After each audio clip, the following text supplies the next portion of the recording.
তেল গ্যাসের দাবিতে জামায়াত ইসলামীর সমাবেশ থেকে গণ অবস্থান থেকে কিন্তু পরবর্তীতে একটি বিক্ষোভ মিছিল আসে এবং পরবর্তীতে সেটি সচিবালয়ের মুখে যাওয়া শুরু করলে কিন্তু আমরা দেখতে পাচ্ছি পুলিশের বাধার সম্মুখীন হয়। আমরা রয়েছি সরাসরি এই মুহূর্তে সচিবালয়ের সামনে, দেখানোর চেষ্টা করছি জামায়াতের সাথে কিন্তু পুলিশ সদস্যদের বাক বিতণ্ডা হচ্ছে এখানে।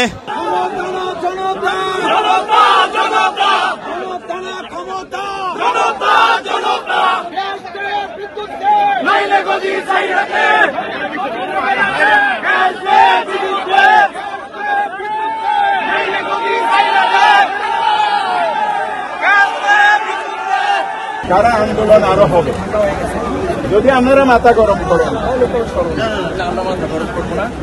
আপনি অবশ্যই না আপনার লোকদের ওরিয়েন্টেশন দিন, বেসিক ট্রেনিং এ ওরিয়েন্টেশন দিন, আমরা আরো কঠিন সময় জয়েন্ট কমিশনার সাহেব বলছে আমরা 5টি সঙ্গে আসার সময় থেকে আমরা এগুলো করে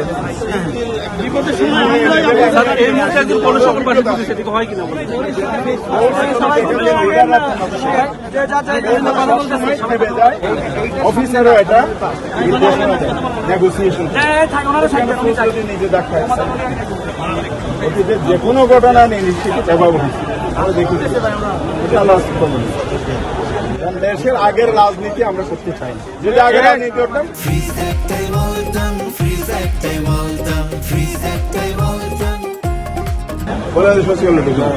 আমরা এটা বলছি, এটা আগের রাজনীতি ছিল, আগের রাজনীতি আমরা করবো না, নিয়মতান্ত্রিক প্রতিবাদ জানাবো।